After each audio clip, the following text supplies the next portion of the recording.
Bem-aventurado é o que está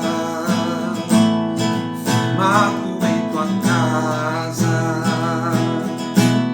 aqueles que te louvam, cujo coração está no nosso Deus. Bem-aventurado é o que tem a sede da justiça de Deus, aqueles que são filhos da luz, cuja força vem do nosso Deus. Que o teu reino venha sobre nós, queremos sua glória sobre nós. Ouve, ó Deus, nossa oração Altíssimo. Sara essa nação, é o clamor da igreja que te adora. Bem-aventurado é o que está firmado em tua casa, aqueles que te louvam, cujo coração está no nosso Deus. Bem-aventurado é o que tem a sede da justiça de Deus, aqueles que são filhos da luz, cuja força vem do nosso Deus. Que o teu reino venha sobre nós, queremos sua glória sobre nós. Ouve, ó Deus, nossa oração Altíssimo. Sara essa nação, é o clamor da igreja que te adora. Ouve, ó Deus, nossa oração Altíssimo. Sara essa nação, é o clamor da igreja que te adora. Só tu és santo, só tu és santo, só tu és santo, Senhor. Só tu és santo, só tu és santo, só tu és santo, Senhor. Só tu és santo, só tu és santo, só tu és santo, Senhor. Só tu és santo, só tu és santo, só tu és santo, Senhor. Ouve, ó Deus, nossa oração Altíssimo. Sara essa nação, é o clamor da igreja que te adora. Ouve, ó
Amados, é muito bom estar mais uma vez aqui para trazer uma palavra para vocês.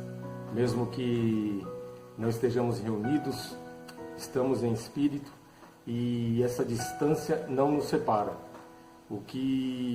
Nada pode nos separar do amor de Deus. Não é uma pandemia, não é um vírus, não é essa proibição dos cultos presenciais. Nada pode nos separar.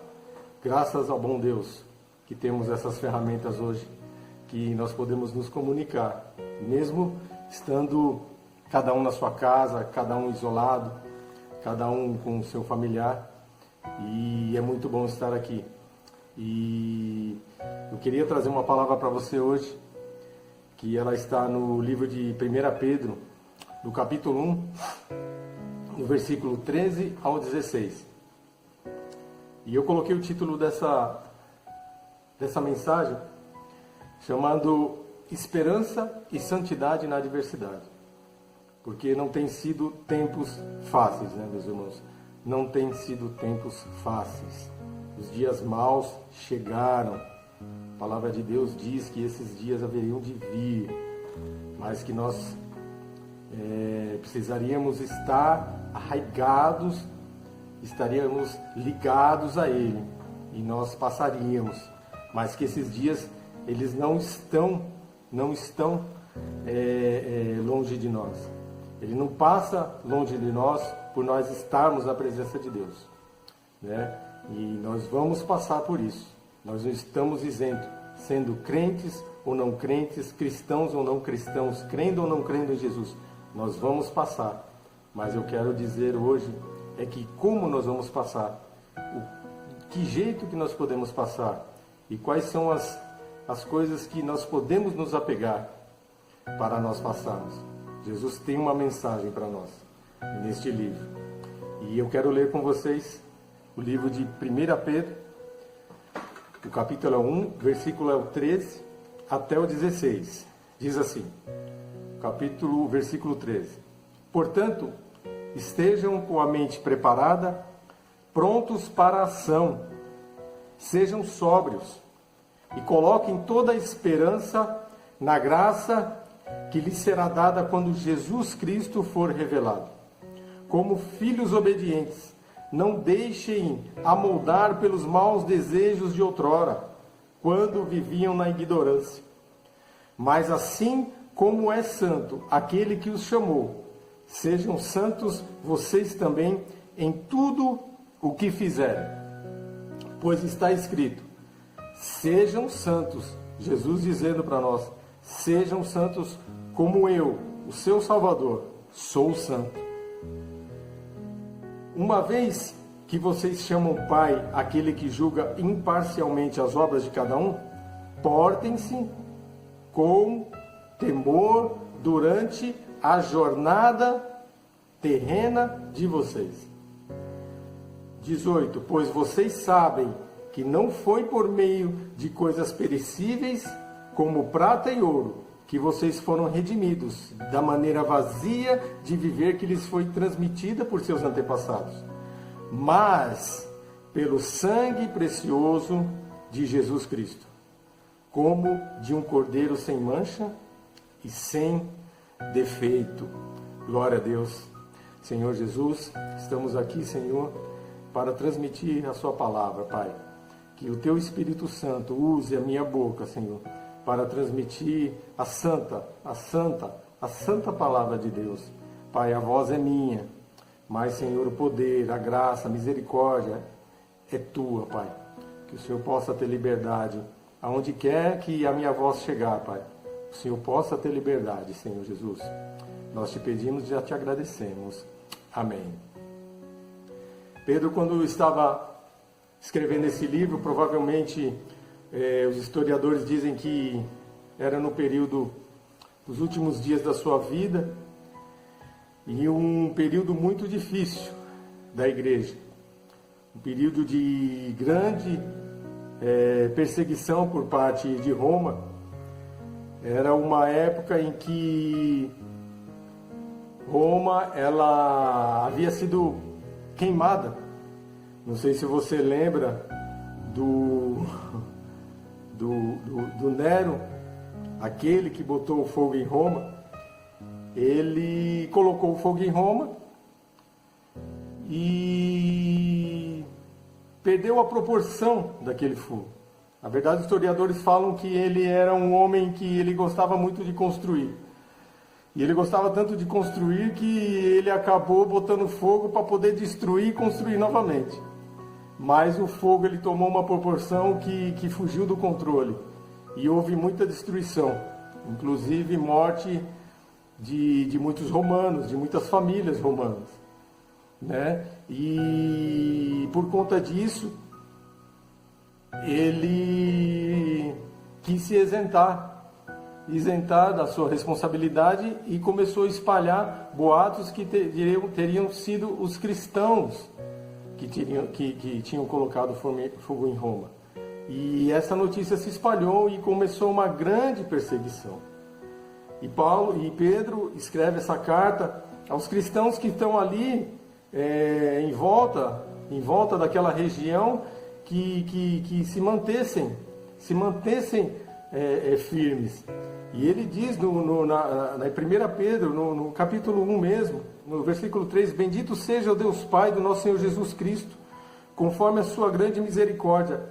Ele nos regenerou para uma esperança viva por meio da ressurreição de Cristo dos mortos. Ele começa a exortar esses cristãos, falando que, olha, gente, eu estou mandando essa carta porque eu sei que grandes coisas vão vir aí.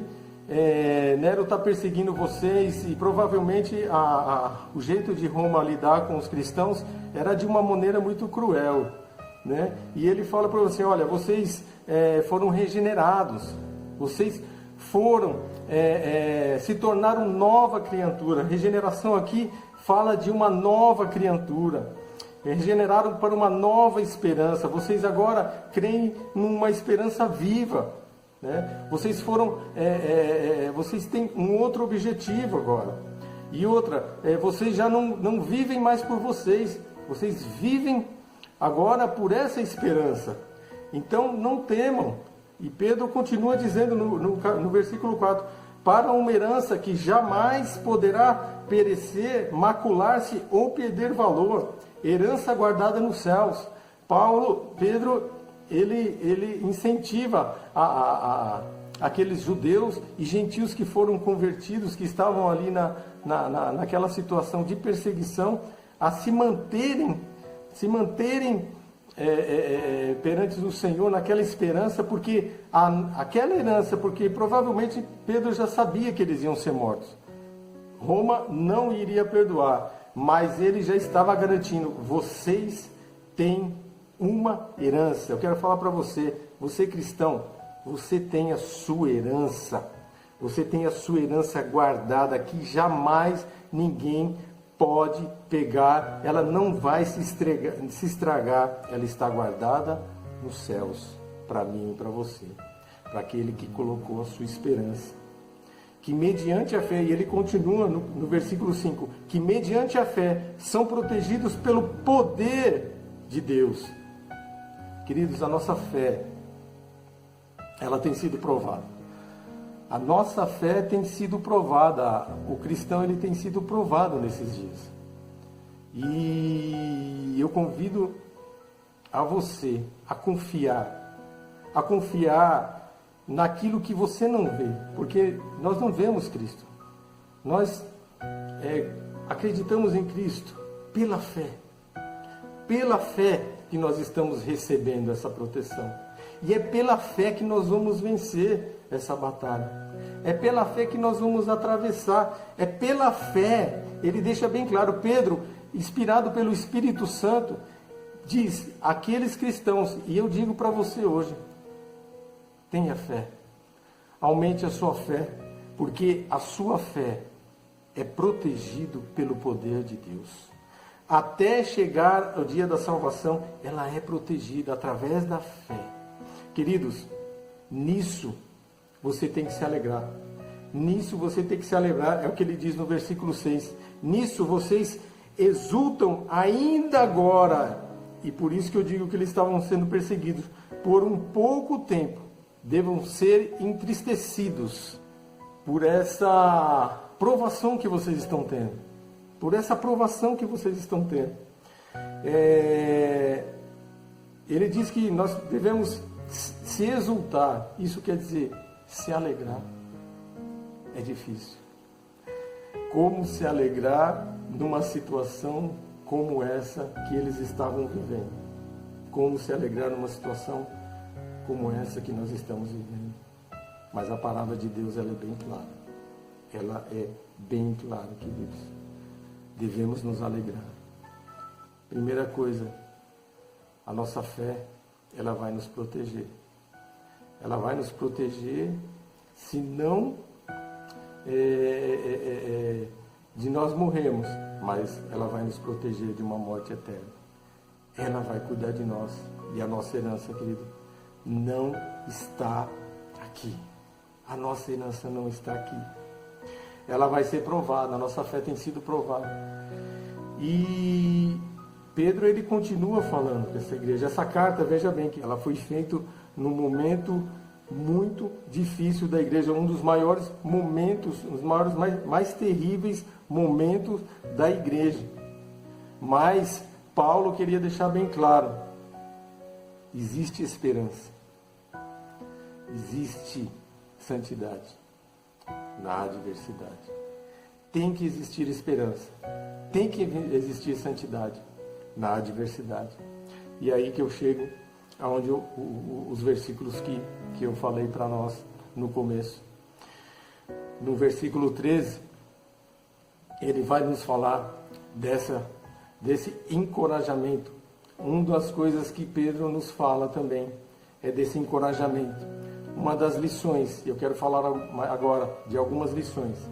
No versículo 13, ele diz assim: estejam com a mente preparada, prontos para a ação, estejam sóbrios, coloquem toda a esperança na graça.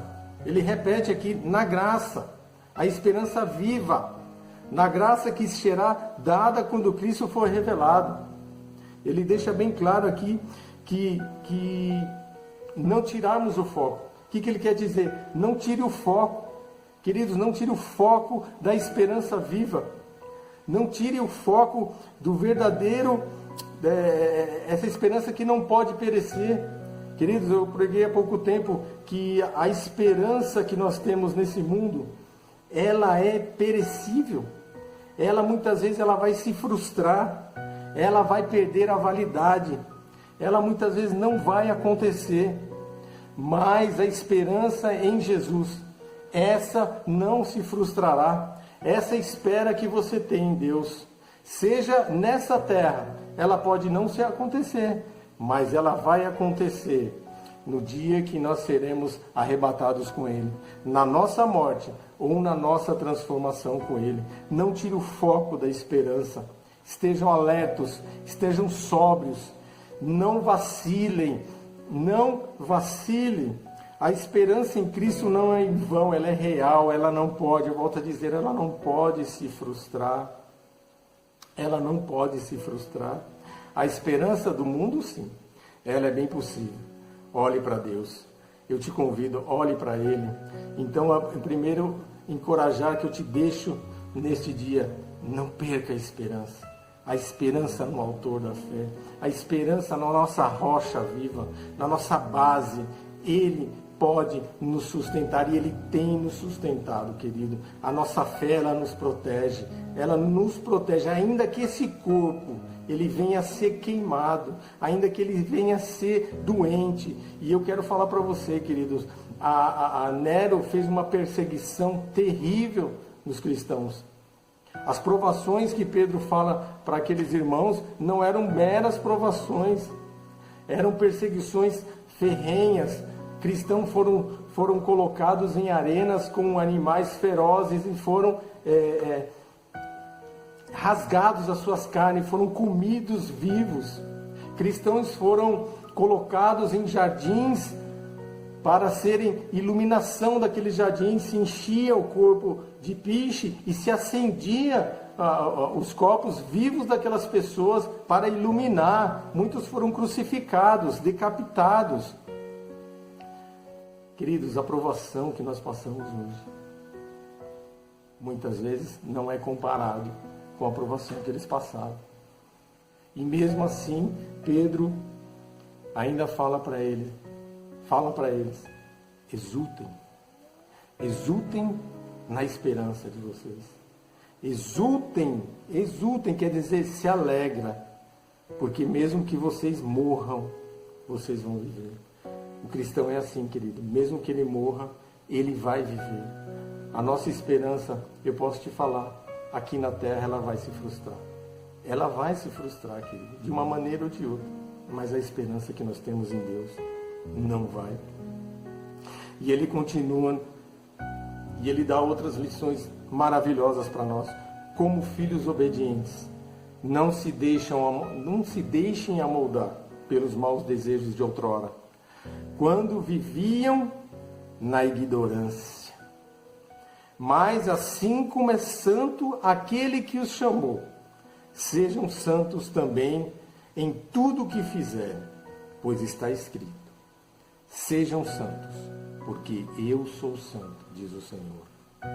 Então, é importante que nós permanecemos. Duas coisas aqui eu vou destacar: a obediência e o chamado do Senhor para nós sermos santos. Queridos, a obediência, se não fosse a desobediência, que é o contrário da obediência, nós não estaríamos passando o que nós passamos. O primeiro pecado foi o da desobediência lá no Jardim do Éden. Por causa de uma desobediência de um, muitos pereceram. E por causa da obediência de Jesus, fomos resgatados. Jesus nos resgatou da obediência dele. E ele nos resgatou da desobediência do homem. E resgatou pela sua própria obediência. Então, queridos, sejam santos. Quando Deus falou lá em Levíticos, no versículo 19, para que o povo, ele disse essas mesmas palavras: sejam santos. É um mandamento do Senhor, como eu sou santo. Sejam separados. Israel era um povo santo. Deus chamou eles para ser um povo separado, um povo escolhido, um povo regenerado, uma nação santa. Deus chamou eles para ser uma nação separada. Era o tesouro particular de Deus. Mas eles se desviaram. E ele faz essa mesma proposta hoje para nós. Quer vencer? Seja santo. Quer vencer? Continue santo. A nossa santidade nos leva mais próximos de Deus. Quanto mais buscamos santidade, separação com as coisas. Veja bem, santidade, ser santo é ser separado por uma finalidade.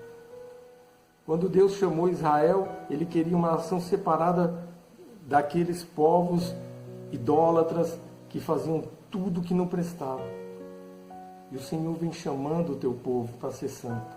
Vem chamando o teu povo até os dias de hoje. Sejam santos. Sejam santos, sejam separados. Sejam separados de toda imundície. Sejam obedientes. Não se deixem amoldar. Não se deixem amoldar pelas velhas práticas novamente. Se separe daquilo que te prejudica. Deus não convive com o pecado, querido. Deus não convive com o pecado. Não se deixe levar aos desejos antigos. O Senhor suportou toda a adversidade em nosso benefício. A santidade que Deus exige é se mostrar firme diante das provações e adversidades. Uma coisa que eu vi num comentário e eu achei magnífico. Lembre-se, a santificação não é apenas uma opção, mas sim uma consequência e um prazer de quem recebeu a salvação e regeneração. Ser separado de tudo isso é gratidão pelo que o Senhor fez. Ser separado, se manter firme, com temor. Com temor. É uma satisfação. É uma satisfação para Deus. É uma satisfação. Se você se mantém longe disso, você se aproxima. Quanto mais nos santificamos, mais parecidos com Cristo nós somos. Jesus nos chama a ser parecido com eles hoje. Ele nos chama a ser santos, a ser separados, a permanecermos firmes, a sermos salvos com Ele, sermos salvos para Ele. Oh, Deus maravilhoso! Uma vez que vocês chamam Pai, aquele que julga imparcialmente as obras de cada um, portem-se com temor durante a jornada terrena de vocês. É o que eu estava falando. Portem-se com temor. Portem-se como quem quer agradar aquele que te salvou. Porque vamos desagradar aquele que entregou a vida por nós. Eu quero falar para você hoje, Jesus entregou a vida por você. Ele entregou a vida por você. Então devemos nos comportar com temor. Temor é medo de não agradar ao Senhor. Medo de fazer algo que ofenda Jesus. Que ofenda Ele. O pecado agride a Jesus, querido. Ele não pode conviver com o pecado. O pecado agride a Deus. Ele não pode viver com isso. Por isso que Ele nos pede. Santifiquem-se. Separem-se. Porque poderemos viver juntos somente quando você se santificar. A palavra diz que sem santificação ninguém verá Deus. Isso é importante. É para mim e é para você. Sem santificação, sem se separar, sem se deixar amoldar pelas coisas desse mundo, sem deixar de ser parecido com o mundo, porque quem é parecido com o mundo se afasta de Deus, mas quem se afasta do mundo se parece com Deus. Quem diz não ao mundo diz sim para Deus. Quem diz sim para o mundo diz não para Deus. Quanto mais perto das coisas mundanas, mais perto de coisas nós estamos, atrás de coisas, mais longe nós estamos da verdadeira riqueza, que é a nossa salvação. Eu te convido hoje, tire os olhos um pouco das coisas do mundo, olhe mais para Deus. No versículo 18, que não foi por meio de coisas perecíveis que vocês foram redimidos. Vocês sabem que não foi por coisas perecíveis como prata ou ouro que vocês foram redimidos. Essas coisas não têm poder de resgatar você. Redimidos aqui quer dizer resgatados das mãos de Satanás. Nós não, com o nosso dinheiro não poderíamos ter comprado isso. Com o nosso poder não poderíamos ter comprado, como ninguém pode. Jesus é quem pagou o preço por mim e por você. E eu quero falar que Pedro estava falando com aquele povo para encorajá-los, porque eles iam para o matadouro. E o Espírito Santo fala a mesma coisa para nós hoje. Vocês foram comprados por um alto preço. Ele nos resgatou. Ele nos comprou com o teu sangue. Pertencemos a Ele. Você pertence a alguém?